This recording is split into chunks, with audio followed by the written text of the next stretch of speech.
Hello student, good morning to all of you. How are you all? I hope you are good. Let us start again with unit number 3rd, 12th chemistry, that is electrochemistry, and here we will discuss about a very important topic, that is electrochemical series. This topic is so important because this topic has some applications which are very useful for us. Let us start with topic electrochemical series with special trick आपको मैं बताऊंगा यहाँ पे बच्चों, वो trick ध्यान में रखनी है ताकि आप सीरीज को याद कर सको। ठीक है, क्या ट्रिक है भाई, आगे चलते हैं हम इसमें। देखो इलेक्ट्रोकेमिकल सीरीज बच्चों होती क्या है, एक ऐसी सीरीज जिसके अंदर स्टैंडर्ड रिडक्शन पोटेंशियल की वैल्यू को बढ़ते क्रम में रखा जाता है। क्या बताया मैंने, ए सीरीज इन विच एलिमेंट को क्या किया जाता है, ऐसे अरेंज किया जाता है कि उनकी जो स्टैंडर्ड रिडक्शन पोटेंशियल की वैल्यू है वो बढ़ते क्रम में रखी जाए। और उसको कंपेयर किससे किया जाता है बच्चों, हाइड्रोजन इलेक्ट्रोड से। यानी अगर बीच में मेरी हाइड्रोजन की वैल्यू लाई करती है, जो वैल्यू होती है 0 वोल्ट, ठीक है, तो कुछ वैल्यू इसके ऊपर रखी गई हैं बच्चों, कुछ वैल्यू इसके नीचे। ऊपर वाली वैल्यू माइनस में होती है, नीचे वाली वैल्यू प्लस में होती है। इसका मतलब ऐसी एक सीरीज जिसमें एलिमेंट्स को उनकी स्टैंडर्ड रिडक्शन पोटेंशियल के आधार वैल्यूज को किस पे रखा गया है, बढ़ते क्रम में रखा गया, उसी को बोलते हैं इलेक्ट्रोकेमिकल सीरीज। ट्रिक क्या है बच्चों इसको याद करने की, इसको याद करने की ट्रिक मेरे पास सिंपल ट्रिक है बिल्कुल। और आप कैसे याद करेंगे, इस तरह से याद करेंगे। देखो मान लो इसको समझने के लिए मैं आपको समझाऊं कि दो लड़की हैं भाई, एक परिवार में दो लड़की हैं, एक लीना और एक हिन्ना, और उनके साथ यहाँ शादी का कार्ड आया हुआ है। जो कार्ड है केवल, जैसे गांव की विलेज की लैंग्वेज में समझाता हूँ, वो जो शादी का कार्ड है उसमें केवल एक का ही न्योता है भाई, किसका, एक का। या तो लीना जा सकती है या हिना जा सकती है, लेकिन आपको पता है गांव में अगर एक का आ जाए तो पूरे सारा परिवार भाग जाता है एक एक करके, है ना। तो यही ट्रिक मैंने बनाई है इसकी। देखो क्या ट्रिक है, ये ट्रिक हमारी है, जैसे ये देखो लीना आली जिमण, गाँव में ना जो शादी में जाते हैं तो उसको जिमना बोलते हैं भाई, है ना। तो लीना आली जिमन फिर इन्ना क्यों आगी। देखो क्या बताया, लीना आली जिमन, ये देखो लीना आली जिमन फिर इन्ना क्यों आगी, फालतू, एफ नीचे है एफ तो फालतू। यानी देखो पूरी ट्रिक से हमें क्या है, इलेक्ट्रोकेमिकल सीरीज याद हो गई। और यही मेन मोटिव था हमारा, इसको याद करना। ट्रिक तो आप कोई भी यूज़ कर सकते हैं बच्चों, ठीक है, इजी ट्रिक थी बड़ी ही।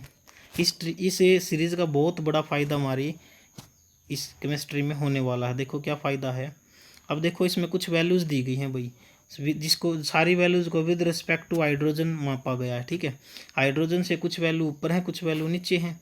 तो ऊपर वाली वैल्यू मेरी आप कैसे बता सकते हो, रिडक्शन पोटेंशियल है। ये देखो वोल्टेज वोल्ट में दे रखी है वैल्यू। और लिथियम आयन से लिथियम कब बना होगा, जब इसने एक इलेक्ट्रॉन गेन किया होगा, तभी तो लिथियम आयन से लिथियम बना होगा ना।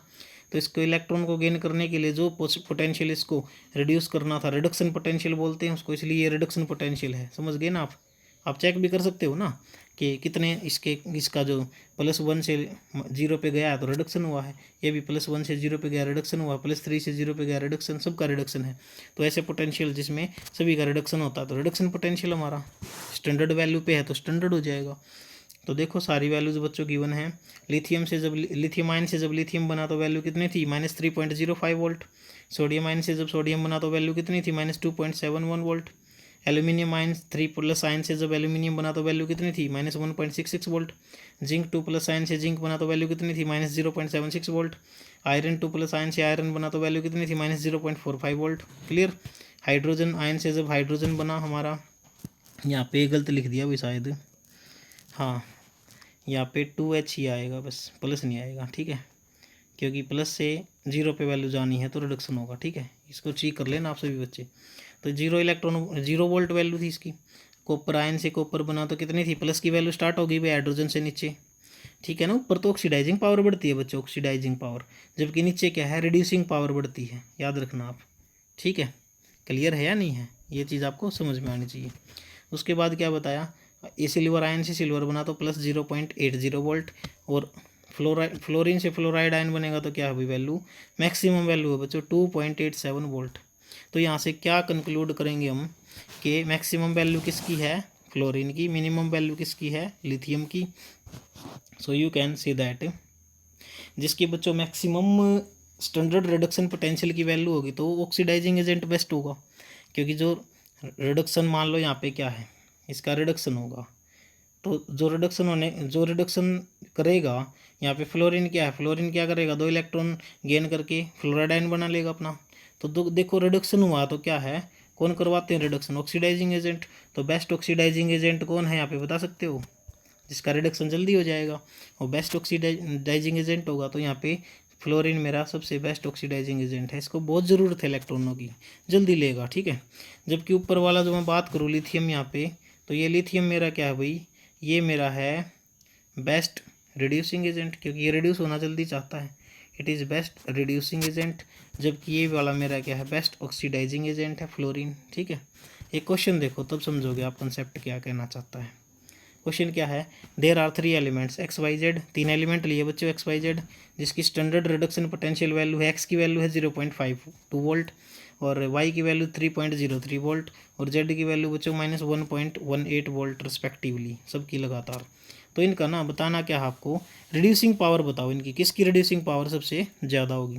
जैसा कि आप जानते हैं रिडक्शन पोटेंशियल हमारी, जितनी रिडक्शन पोटेंशियल की बच्चों ज़्यादा वैल्यू होगी उतना ही गुड ऑक्सीडाइजिंग एजेंट होगा, है ना। तो जितना स्टैंडर्ड रिडक्शन पोटेंशियल बढ़ेगा मेरा, ऑक्सीडाइजिंग एजेंट भी उतना ही अच्छा होगा वो। तो आप कंक्लूड करके सारी वैल्यूज में, तो आंसर क्या आ जाएगा अपना, Y greater than Z greater than X, answer अभी। एक IIT 2017 में पूछा गया था बच्चों मेन में, ऐसा सिंपल क्वेश्चन। देखो पहले तो आप पहचानोगे इस क्वेश्चन में कोई ये नहीं बताएगा कि कौन रिडक्शन पोटेंशियल दिया है या फिर ऑक्सीडाइजिंग पोटेंशियल दिया, क्या दिया है, ठीक है। आप देख सकते हैं यहाँ पे क्या है, E0 ऑफ क्रोमियम 3+ से क्रोमियम बना है बच्चों, क्या बताया मैंने, क्रोमियम 3+ से क्रोमियम कब बना होगा, Cr3+ से Cr कब बना होगा बताओ, जब 3+ चार्ज से 0 गया है, ये इसका मतलब रिडक्शन है, और E0 का मतलब पोटेंशियल है, तो रिडक्शन पोटेंशियल की वैल्यू दे रखी है, क्लियर हो गया ना। कितनी वैल्यू है बच्चों, -0.74 वोल्ट। यहाँ पे सेकंड में देखो Cr272 माइनस से Cr3 बन गया, हमें नहीं पता रिडक्शन है ऑक्सीडेशन है, ये हम चेक कर सकते हैं, निकाल सकते हैं, कैलकुलेट कर सकते हैं, कैसे। यहाँ पे Cr207 है ना, 11th क्लास में आप इसमें 11th में भी आपने सीखा हुआ है ये, क्या करोगे इसका चार्ज निकाल लो, यहाँ पे x मान लो, इसको क्रोमियम का चार्ज निकाल लो तो 2x हो जाएगा, 2x प्लस का हाइड्रोजन इस पे ऑक्सीजन पे -2 होता है तो 7 दूनी -14 हो जाएगा बच्चों, यहाँ पे -14, जितना चार्ज ऊपर है वो इक्वल में रखते हैं, तो यहाँ पे इधर जाएगा तो -12 हो जाएगा, 2 × 12 यानी +6 चार्ज से यहाँ पे कितना गया, +3 गया, तो अभी रिडक्शन हुआ ना, यस। इसका मतलब ये भी स्टैंडर्ड रिडक्शन पोटेंशियल है 1.33 वोल्ट। MnO4 वाला और देख लो बच्चों, MnO4 और सिंगल नेगेटिव है भाई, क्या हो जाएगा, x मान लूँगा मैं, 4 दूनी 8 में से गया 7, +7 वैल्यू आ जाएगी x की, यहाँ +7 चार्ज से कितना गया, +2 चार्ज, इसका मतलब यहाँ पर भी क्या हुआ, reduction. It means this is also value of reduction potential, you can say 1.51 volt. Chlorine से भी आप देख सकते हो 0 से माइनस में गया, इट मीन्स ये भी रिडक्शन है। तो सारी स्टैंडर्ड रिडक्शन पोटेंशियल की वैल्यू है बच्चों। क्या पूछा गया देखो एक बार, the strongest oxidising agent is, बताओ कौन होगा भाई सबसे ज़्यादा, जिसका reduction potential, standard reduction potential सबसे ज़्यादा जिसका होगा वो क्या है, बेस्ट ऑक्सीडाइजिंग एजेंट होगा। तो बताओ किसकी वैल्यू सबसे ज़्यादा दिख रही है आपको यहाँ पे, यू कैन से किसकी वैल्यू सबसे ज़्यादा है, 1.51 की वैल्यू सबसे ज़्यादा है, इसका मतलब मेरा आंसर क्या आ गया भाई, डी। कितना आसान क्वेश्चन देखो IIT में, स्टैंडर्ड रिडक्शन पोटेंशियल जितना ज़्यादा है उतना ऑक्सीडाइजिंग पावर, उतना ऑक्सीडाइजिंग एजेंट मेरा अच्छा होगा, है ना, एंड वाई से वर्सा। चलो ये टॉपिक हमारा पूरा हुआ इलेक्ट्रोकेमिकल सीरीज़ का, ठीक है। अब हम डिस्कस करेंगे एप्लीकेशंस इसकी, ये सीरीज़ हमारी कहाँ पर काम आती है हमारी लाइफ में, वो डिस्कशन हमने इसमें करना है। तो फर्स्ट देखो पॉइंट बच्चों, इसका सिंपल पॉइंट बताए हैं मैंने आपके, इसके मैं बता दूंगा, एक्सप्लेन कर दूंगा इनको, कि to compare the relative oxidising and reducing power. अगर आपको किसी भी ऑक्सीडाइजिंग पावर को या रिड्यूसिंग पावर को आपको एक्सप्लेन करना है तो सीरीज़ के अंदर जाओ और देखो कैसे। ये देखो ये मेरी सीरीज़ है, यहाँ पे क्या है, रिड्यूसिंग पावर तो ऊपर बढ़ेगी बच्चों और ऑक्सीडाइजिंग पावर नीचे बढ़ेगी।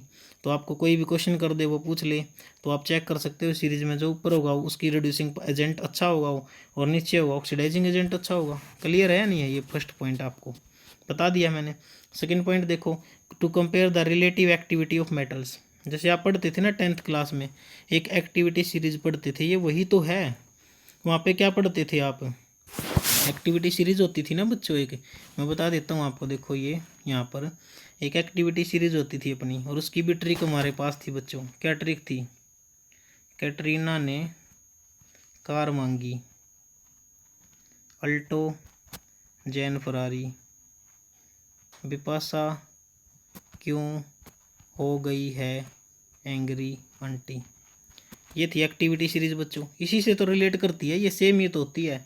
सबसे ऊपर पोटेशियम है, यहाँ पे क्या है, सबसे ऊपर तो मोस्ट रिएक्टिव मेटल रखी गई थी, सबसे नीचे गोल्ड है, मेरा गोल्ड ये रहा, सबसे नीचे सबसे लिस्ट रिएक्टिव मेटल रखी गई। तो सबसे ज़्यादा रिएक्टिव, अगर कम रिएक्टिव बताना तो इस सीरीज की हेल्प से भी तो बता सकते हो आप, या नहीं बता सकते हो? यस, बता सकते हैं हम इस सीरीज की हेल्प से कौन ज़्यादा रिएक्टिव है, कौन कम रिएक्टिव है। सेकंड पॉइंट भी क्लियर आपको हो गया होगा। थर्ड पॉइंट देखो, to calculate the standard EMF of any electrochemical cell.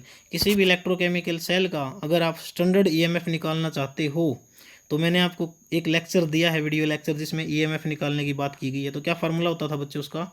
E naught of cell is equal to E naught of standard reduction potential large value minus में E naught of standard reduction potential less value. ज़्यादा value standard reduction potential की में से कम घटाते थे तो ई note आ जाता था। अब कहाँ पता लगेगा स्टैंडर्ड है? इस सीरीज से तो पता लगेगा, इस बात का है ना। फोर्थ पॉइंट देखो बच्चों, to predict whether a metal react with acid to give hydrogen gas. ये भी हम पता लगा सकते हैं, भविष्यवाणी कर सकते हैं इस टॉपिक से, कि कोई भी मेटल अगर एसिड से रिएक्शन करेगी तो कौन सी मेटल हाइड्रोजन गैस देगी और कौन सी नहीं देगी, है ना। क्योंकि ज़्यादा रिएक्टिव मेटल कम रिएक्टिव को क्या कर देती है? डिस्प्लेस कर देती है। तो आप सीरीज में चेक करो, अगर वो ऊपर वाला एलिमेंट आता तो नीचे वाले को डिस्प्लेस कर देगा, अदरवाइज नहीं कर पाएगा। क्लियर है ना, या नहीं है क्लियर? यस। नेक्स्ट पॉइंट देखो, point number 5, to predict the spontaneity of a redox reaction. अगर ई नॉट ऑफ सेल 0 से ज़्यादा है बच्चों, ई नॉट ऑफ सेल मेरा क्या है, 0 से ज़्यादा है, तो मेरी क्या होगी रिएक्शन? क्या होगी? स्पॉन्टेनियस होगी, है ना। क्या होगी? स्पॉन्टेनियस होगी। और इसके अंदर आप बता सकते हो कि out of 2 which lies below the cathode. नुक वह है वही, इनके अंदर क्या बात कह रहा है ये समझो एक बार। जो सीरीज थी ना अपनी यहाँ ऊपर वाली, इसके आधार पर ये बोल रहा है कि जो अगर नीचे आता है, जैसे मैंने बात की थी लीना, एक बार देखो भाई, लीना आलीजिमन। ये अगर मैं बात करूँ अभी यहाँ पे क्या है, जिंक और एल्यूमिनियम की, किसकी? जिंक और एल्यूमिनियम की। या फिर हाँ देखो, आपने पढ़ा है कॉपर और जिंक को ज़्यादातर, तो उन्हीं की बात करूँगा मैं। लीना आलीजिमन, फिर हिना क्यों आ गई, ठीक है। देखो कॉपर नीचे है, जिंक ऊपर है, तो कौन किसको रिड्यूस कर सकता है बताओ? कॉपर किस डिस्प्लेस कर सकता है? जिंक को, या जिंक कॉपर को कर सकता है? तो ये चीज़ हमें पता हो, क्योंकि ऊपर ज़्यादा रिएक्टिव है बच्चों, नीचे कम रिएक्टिव है। तो zinc can displace copper from its salt, ठीक है। इसका मतलब ये चीज़ हमारी क्लियर हो गई। अब इसने ये बोला आपको जो नीचे आएगा ना वो तो कैथोड होगा। तो बताओ जिंक और कॉपर में कैथोड कौन आपको लग रहा है? बताओ। क्योंकि वो इलेक्ट्रॉन गेन करने की क्षमता रखेगा, गेन करने की रखेगा तो रिडक्शन होगा, रिडक्शन पावर तो नीचे ज़्यादा है तो कॉपर जल्दी रिड्यूस होगा, जिंक ऑक्सीडाइज जल्दी होगा, क्योंकि जिंक ऊपर है। क्लियर हो गया नहीं हो गया आपको? बिल्कुल हो गया होगा बच्चों clear. This topic is finished. ये टॉपिक हमारा फिनिश्ड है, और ये ट्रिक मैंने लिख भी रखी है, आप याद करना चाहो तो इसको, ठीक है। बाकी हम कल करते हैं चैप्टर का पोर्शन। ये बहुत इंपॉर्टेंट टॉपिक है बच्चों, और ये छोटा टॉपिक इजी करके आपको बताया है। कहीं आप सोचो कि बहुत छोटा टॉपिक है, इसमें ज़्यादा एक्सप्लेन करना पड़ा ना, तो आप इसको याद करें और तैयारी करें एग्ज़ाम्स की, और साथ साथ में लिख भी लें। मेरे को जल्दी ही शाम तक, इवनिंग की 4 PM तक लिख के दिखा दे इस टॉपिक को, कि कितना बड़ा नहीं है ये, ठीक है। Thanks, bye bye, take care.